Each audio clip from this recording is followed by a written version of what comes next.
구독과 좋아요는 큰 힘이 됩니다.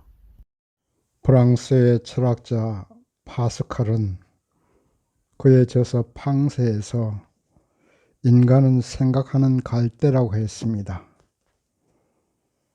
자연적인 인간은 연약하다는 말입니다. 동물처럼 빠르지도 못하고 또 강하지도 못합니다. 그럼에도 생각하는 능력이 있음으로 인해서 인간은 고귀할 수도 있고 또 위대할 수도 있는 것입니다. 오늘날 살아가고 있는 문명과 문화가 모두 인간의 생각하는 능력으로 인해서 발전되어 온 것들입니다. 그러나 이렇게 생각하는 능력으로 인해서 위대할 수도 있는 인간이지만 우리 주 예수님의 생각과 비교해 보면 너무나 어리석고 모자라고 자기 중심적인 것을 오늘 본문을 보면 알 수가 있습니다. 그래서 오늘 우리는 본문을 보면서 예수님의 생각과 인간의 생각이 어떻게 다른가 거기에 대해서 한번 비교하면서 공부해 보겠습니다. 첫 번째로 예수님과 예수님의 고향 사람들의 생각의 차이에 대해서 보겠습니다. 오늘 본문 1절에 보면 예수께서 거기를 떠나 고향으로 가시니 제자들도 쫓으니라 이렇게 기록되어 있습니다. 예수께서 고향에 가셔서 이제 회당에서 가르치셨습니다. 그러자 많은 사람들이 듣고 놀랐어요. 이 사람 예수가 어디서 이런 것을 얻었느냐? 이 사람이 받은 지혜와 그 손의 권능이 어찌 됨이냐? 마리아의 아들 목수 그 예수가 아니냐? 하고 예수를 배척까지 했습니다. 배척이라는 것은 제가 설교를 할 때 뭐야 하면서 전혀 받아들이지도 않고 뒤로 획 돌아서서 콧방귀 뀌는 바로 그런 것을 배척이라고 할 수가 있습니다. 그러므로 배척은 아주 강한 거부를 말합니다.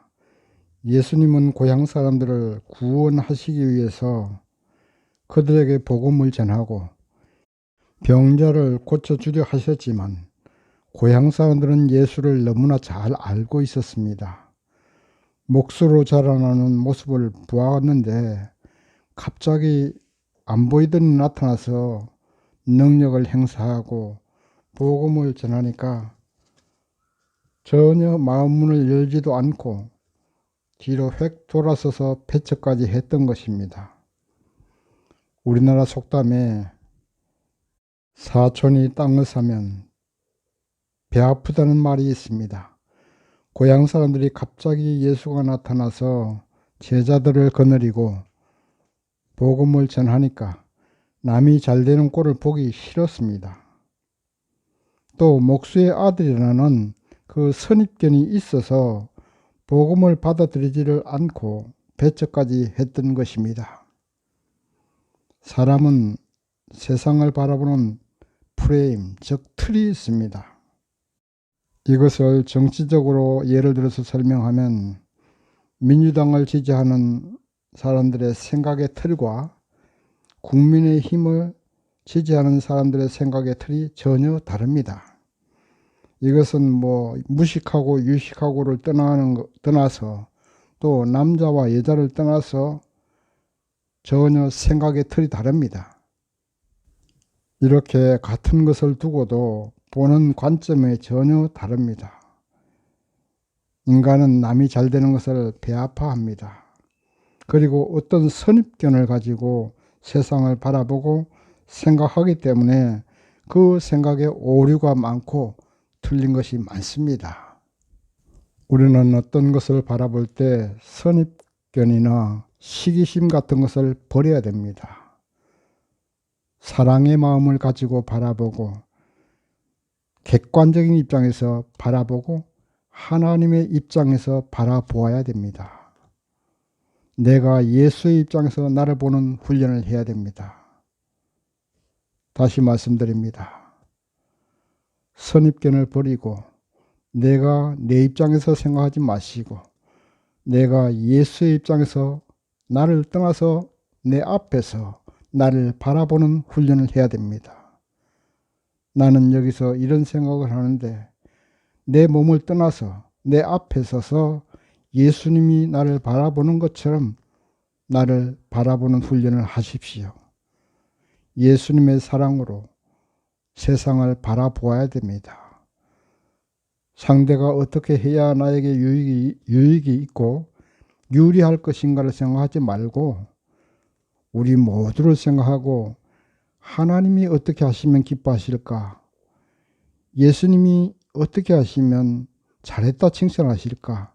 그런 생각의 프레임을 가지고 우리 자신을 바라보아야 됩니다. 예수님은 고향 사람들을 사랑하셨지만 고향 사람들은 목수의 아들로 성장한 인간 예수라는 그 프레임으로 바라보았기 때문에 은혜도 못 받았고 예수님의 사랑도 받아들이지도 못하고 등을 보이며 배척했던 것입니다. 그러나 예수님은 고향 사람들을 사랑하셨습니다. 구원하시기로 작정하셨습니다. 그래서 12명의 제자들을 예수님을 대신해서 2명씩 선교사로 파송합니다. 본문 7절 이하로 보면 12제자를 부르사 둘씩 보내시며 귀신을 제하는 권세를 주시고 여행을 위하여 양식이나 주머니나 전대의 돈이나 아무것도 가지지 말며 신만 신고 두불로도 가지지 말고 네 집에 들어가거든 그곳을 떠나기까지 거기 유하라. 이렇게 말씀하셨습니다. 예수님은 제자들의 나약함을 아셨습니다. 그래서 서로 의지할 수 있도록 2명씩 짝을 지어서 보내시고 지팡이 외에는 아무것도 가져가지 말라고 하셨습니다. 예수님은 무엇 때문에 이렇게 제자들에게 돈도 양식도 주머니도 가져가지 말라고 하셨을까요? 본문에 나오는 주머니는 오늘날 배낭 그 큰 색 있죠. 색이라고 하죠. 바로 그런 거하고 같은 거라고 생각하시면 됩니다. 먹을 것도 입을 것도 잘 것도 없이 돈도 없이 가야 먹기 위해서 또 잘 곳을 찾기 위해서 마을 사람들과 어느 정도 소통하려고 노력하겠지요. 왜냐하면 현지인들과 소통이 돼야 밥도 얻어 먹을 수 있고 잠도 잘 수가 있을 것 아니겠습니까? 만약에 돈이 있고 먹을 것을 가져갔으면 마을 사람들이 복음을 받아들이지 않고 하면 복음 전하기 힘드니까 돈 있는 돈 가지고 음식 사 먹고 있는 돈 가지고 잘 곳을 찾을 것입니다. 그렇게 되면 복음 전하기가 힘이 듭니다. 쉽지 않지요. 그래서 예수님께서는 두벌 옷도 가져가지 말고 신발만 신고 지팡이만 쥐고 가라 이 말입니다. 이 말은 바로 주님의 제자들을 막다른 골목으로 몰아넣은 것입니다. 사람은 어떤 일을 꼭 이루고자 하려면 자신을 막다른 골목으로 몰아넣을 필요가 있습니다. 이 길 외에는 나는 살아갈 방법이 없다. 이 방법이 아니면 나는 더 이상 다른 어떤 방법도 또 어떤 길도 없다는 막다른 골목으로 몰아넣으면 자연히 최선을 다하게 되어서 자기 능력보다 훨씬 뛰어난 능력을 발휘하게 됩니다. 또 그렇게 하기 위해서 하나님 앞에 무릎 꿇게 되어 있습니다. 다시 한번 말씀드립니다. 성공하기를 원하십니까? 어떤 일을 꼭 이루시기를 원하십니까? 자신을 막다른 골목으로 몰아넣으십시오.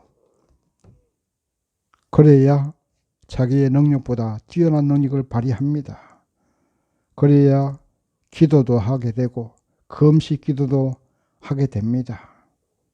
하나님 앞에 응답받기 전에는 밥도 안 먹고 응답받지 못하면 죽겠습니다 하는 일사각오로 임해야만 어떤 일이든 성취할 수가 있습니다. 예수님께서 이렇게 제자들을 파송해서 복음을 전하니까 과연 제자들도 예수님의 뜻대로 능력을 행사하고 그 본문 13절 이하를 보면 13절과 14절 이하를 보면 나와 있습니다. 귀신을 쫓아내고 병자를 고치고 예수의 이름이 사방에 알려지는 그런 역사가 일어났던 겁니다. 저나 여러분이나 어떤 일을 꼭 이루고자 하시면 꼭 나 자신을 막다른 골목으로 몰아 넣으시기 바랍니다. 이 길 외에는 다른 방법이 없다. 나는 이 길에서 여기서 실패하고 여기서 물러나면 죽는다. 이러한 각오로 임하시면 하나님께서 여러분에게 능력을 주실 겁니다. 바로 우리의 생각을 그러한 생각으로 결정해야 어떤 일이든 할 수가 있습니다. 두 번째, 세례 요한과 헤롯 왕의 생각의 차이에 대해서 공부해 보겠습니다. 본문 14절에 보면 헤롯 왕이 나옵니다. 사복음서와 사도행전에 보면 헤롯 왕이 많이 나오는데 우리가 헤롯 왕에 대해서 조금 이해를 하셔야 성경을 이해하기 쉽습니다. 본문에 나오는 헤롯 왕은 정확한 이름이 헤롯 안티파스입니다. 이 헤롯 안티파스는 BC 4년에서 AD 39년까지 갈릴리와 베레아 지역을 통치하도록 로마 제국에서 임명받은 분봉왕이었습니다. 로마 제국은 워낙 영토가 넓어서 정복한 지역을 그 지역 토착 세력들에게 다스리도록 분봉왕으로 임명하고 그 지역을 다스리게 했습니다. 그래서 헤롯은 본문의 헤롯 안티파스는 로마의 임명으로 갈릴리와 베레아 지역을 통치하도록 임명받았는데 그의 아버지는 헤롯 대왕, 즉 헤롯 1세입니다. 예수님이 탄생 장면에 등장하는 헤롯이 바로 헤롯 안티파스의 아버지 헤롯 대왕입니다. 헤롯 1세라고도 합니다. 이 헤롯 1세에게는 3명의 아들이 있었는데 첫째가 헤롯 아켈라오고 둘째가 오늘 본문의 헤롯 안티파스고 셋째가 헤롯 필립 1세입니다. 헤롯 1세가 사망하기 전에 3명의 아들에게 유대왕국을 분할해서 다스리도록 상속해 주었는데 헤롯 아켈라오 즉 첫째는 유대와 사마리아와 이두메 지역을 통치하도록 했고 본문에 나오는 헤롯 안티파스는 갈릴리와 베레아 지역을 또 막내 헤롯 필립 1세는 갈릴리 북동부 지역을 다스리도록 했습니다. 그리고 이제 AD 6년 이후에는 로마의 총독이 파견이 되어서 가이사라에 머물러 있었습니다. 자, 이 정도 해서 우리가 헤롯 왕에 대해서 공부했고 이제 우리가 세례 요한과 헤롯 왕의 생각의 차이에 대해서 보면 마태복음 14장 3, 4절에 보면 세례 요한이 본문의 헤롯 왕이 자신의 이복 동생 헤롯 필립 1세의 아내 헤로디아와 결혼하기 위해서 본처와 이혼하고 자기의 동생 헤롯 필립 1세의 아내를 취해서 결혼까지 했습니다. 그러자 이제 세례 요한은 헤롯 안티파스의 왕의 아내 헤로디아를 책망하고 율법에 어긋난다고 했습니다. 그러니까 세례 요한의 생각의 틀은 율법과 하나님의 뜻이었습니다. 여기에 반해서 헤롯 왕은 자신의 행위가 바람직하지 않다는 것을 알고 있었지만 그렇다고 또 동생의 아내 헤로디아와 결혼한 것을 물릴 생각도 없었습니다. 또 그렇다고 해서 세례 요한을 죽이려는 마음도 없었습니다. 그런데 헤롯 왕의 아내 헤로디아는 여자가 한을 품으면 여름에도 서리가 내린다고 어떻게 하든지 세례 요한을 죽이려고 작정을 했습니다. 그래서 곰곰이 생각하다가 헤롯 왕의 생일 잔치 때 딸을 춤을 추게 했습니다. 그러니까 그 전에 춤을 많이 연습시켰겠죠. 헤롯 왕이 그 딸이 춤추는 것을 보고 너무나 이쁘고 귀여워서 선물 뭘로 줄까? 너의 소원이 나라의 절반을 달라고 해도 내가 들어주겠다. 이렇게 어린 딸에게 말을 하자 이 헤로디아의 딸은 아무것도 모르고 엄마가 시키는 대로 세례 요한의 머리를 달라고 했습니다. 헤롯 왕은 세례 요한이 의로운 사람이고 사람들에게 존경받는 사람이라서 죽이려는 마음을 없었고 죽이기를 망설였지만 그렇다고 또 사람들이 듣는 데서 약속을 했는데 그 약속을 안 지킬 수도 없었습니다. 왕의 체면이 있을 것 아닙니까? 그래서 그만 세례 요한을 죽고 세례 요한을 죽이는 그러한 죄를 범하고 말한 겁니다. 이렇게 인간의 생각은 자신의 체면을 생각합니다. 또 자신을 자랑하고 싶어 합니다. 자신의 권세를 자랑하려 하는 이 헤롯 왕은 결국 세례 요한을 죽이는 씻을 수 없는 범죄를 행하고 마는 것입니다. 거짓말은 거짓말을 낳고 죄는 더 큰 죄를 낳습니다. 교만은 패망의 선봉이라고 잠언 말씀에 기록되어 있습니다. 오늘날 우리 인간들도 헤롯 왕처럼 자신을 자랑하고 싶어 합니다. 돈 많은 것 자랑하고 싶어 하고 체면 생각하고 교만하고 그래서 결국은 범죄하게 됩니다. 하나님 앞에서 체면 생각하지 마십시오. 하나님 앞에서 자랑하려 하지 마십시오. 하나님 앞뿐만 아니라 사람들 앞에서도 마찬가지입니다. 교만하지도 마시고 체면 생각하지 말고 자랑하려고 하지 마십시오. 그것은 범죄의 지름길입니다. 패망의 지름길입니다. 작은 죄를 지었으면 빨리 회개하고 죄의 것에서 돌아서야 됩니다. 그래야 더 큰 죄를 범하지 않게 됩니다. 하나님의 뜻이라는 이 프레임으로 생각하십시오. 하나님의 입장에서 생각하고 행동하십시오. 하나님 앞에서 체면, 그것이 어디 있습니까? 하나님 앞에서 자랑할 게 뭐가 있겠습니까? 겸손해야 됩니다. 하나님의 말씀이라는 틀에서 생각하고 행동해야 우리가 올바른 생각을 하게 되고 또 범죄하지 않게 됩니다. 그것이 우리가 걸어가야 할 길이고 살아가야 할 방법입니다. 세 번째, 예수님과 제자들의 생각의 차이에 대해서 또 보면 본문 32절 이하를 보면 예수님께서 배를 타고 한적한 곳에 가서 쉬려고 하셨습니다. 제자들도 좀 쉬라고 하시고 예수님 자신도 좀 쉬려고 하시는데 사람들이 예수님 가시는 곳을 먼저 알고 먼저 가서 기다리고 있었습니다.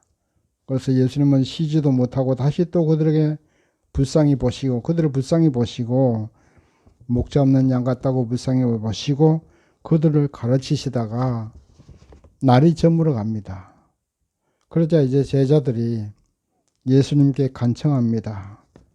예수님, 여긴 들판입니다. 먹을 것도 없습니다. 저 많은 무리를 어떻게 하십니까? 무리를 보내십시오. 보내면 저들이 배가 고프니까 뭘 사 먹고 오겠지요. 하고 예수님께 간청을 하니까 본문 37절에 보시는 대로 너희가 먹을 것을 주라. 너희가 먹을 것을 주라. 이렇게 말씀하셨습니다. 그러자 이제 제자들이 우리가 가서 200데나리온의 떡은 사야 이 사람들을 먹게 하겠습니다. 그렇게 할까요? 하고 물어보았습니다. 본문에 나오는 데나리온의 이 가치는 오늘날 노동자들의 하루 품삯이 10만 원인데 그 당시 노동자들의 하루 품삯이 1데나리온이라고 했습니다. 그러니까 200데나리온의 떡이라면 오늘날로 계산하면 한 2천만 원어치 떡을 사야 이 많은 사람들을 먹일 수 있다는 계산이 나옵니다. 여기서 우리는 예수님의 생각과 제자들의 생각의 차이를 알 수 있습니다. 제자들의 생각은 평범한 사람들의 생각입니다. 그래서 그들은 재빨리 계산해서 200데나리온의 떡을 사야 이 사람들을 먹일 수가 있다는 생각을 했습니다. 그러나 예수님의 생각은 달랐습니다. 그들이 가지고 있는 보리떡 5개, 물고기 2마리를 가지고 하늘을 우러러 축사하시고 무리들에게 나누어 줍니다. 나누어 줘도 계속 떡과 물고기는 나옵니다. 그래서 그들은 결국 다 배부르게 먹고도 12바구니가 남았던 것입니다. 제자들의 생각은 불가능이지만 예수님의 생각은 가능입니다. 제자들은 현실적인 생각이었지만 예수님의 생각은 하나님을 믿는 믿음의 생각이었던 것입니다.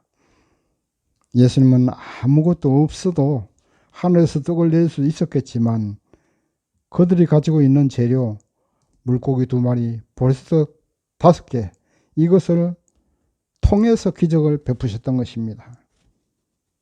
오늘 이 말씀을 듣는 저나 여러분은 어떤 생각을 하십니까? 우리는 믿음으로 세상을 바라보아야 됩니다.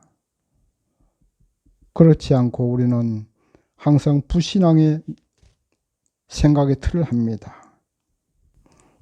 지극히 현실적으로 가능한 것만 생각합니다. 제자들이 떡을 사다 주려고 생각한 것처럼 우리는 우리가 할 수 있는 범위 안에서 생각합니다. 인간의 한계 안에서 생각합니다. 바다 위를 걸어오시는 예수님을 귀신으로 오인하는 제자들입니다. 지극히 인간적입니다. 그러나 예수님은 모든 것을 아시고 전지하신 하나님이십니다. 또 전능하신 하나님이십니다. 그래서 예수님께서는 너희가 먹을 것을 주라고 말씀하셨습니다. 예수께서 본을 보이신 것처럼 지금 현재 내가 가지고 있는 것, 그것을 하나님께 드리고 믿음으로 기도하시면 됩니다. 지금 현재 여러분은 어떤 문제를 가지고 계십니까? 무엇을 이루고 싶습니까? 무엇을 가지고 싶습니까? 여러분이 가진 것을 하나님께 드리십시오. 그리고 믿음으로 간구하세요. 보리떡 5개와 물고기 2마리가 5,000명을 먹이고도 12바구니가 남았습니다. 하나님의 기적을 체험하고 싶으시면 내가 가진 것을 하나님께 드리고 믿음으로 기도하십시오.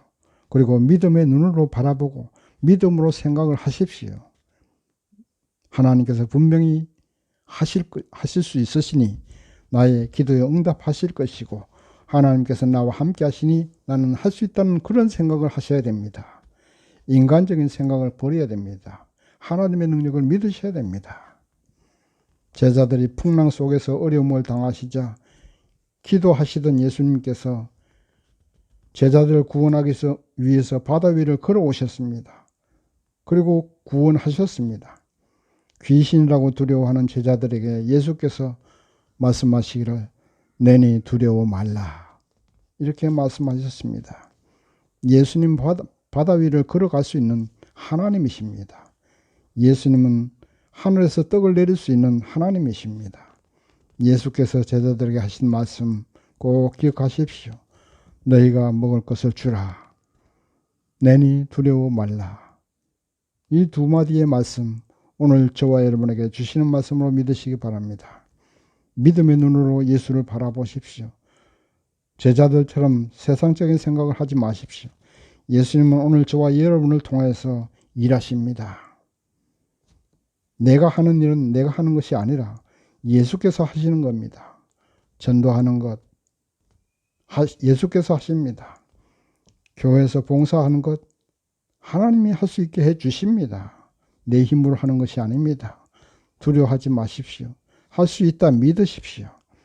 나는 할 수 없지만 예수님은 할 수 있기 때문입니다. 믿음으로 바라보고 믿음으로 행동하십시오. 믿음으로 생각하십시오. 할 수 있거든요. 무슨 말이냐? 믿는 자에게는 능치 못함이 없느니라고 말씀하셨습니다. 천지를 창조하신 하나님이 나를 도우십니다. 바다 위를 걸어오신 하나님 예수께서 나를 도우십니다. 여러분을 도우십니다. 무소부재하신 예수께서 우리의 모든 어려움을 알고 계신 겁니다. 예수님의 제자들을 풍랑 속에서 구원하신 것처럼 저와 여러분 구원하여 주실 줄 믿으시기 바랍니다. 이제 말씀을 맺겠습니다. 인간은 연약합니다. 그러나 생각하는 힘이 있습니다. 생각이 있으므로 미래할 수 있고 고귀할 수도 있습니다. 생각이 곧 미래이고 생각이 곧 성공과 실패를 결정합니다. 사람의 능력으로만 할 수 있는 것은 하면 그것은 믿음의 생도가 아닙니다. 우리는 예수님의 택하신 자녀입니다. 예수님의 자녀이기 때문에 주님이 나와 함께 하십니다. 주님이 여러분과 함께 하십니다. 내가 가진 것, 나의 능력을 주님께 드리십시오. 주님께서 기적을 행사하실 것을 믿음으로 바라보시고 믿음으로 생각하십시오. 그래서 예수님의 능력으로 성공하고 기적을 체험하는 저와 여러분 되시기를 주님의 이름으로 축원합니다. 아멘.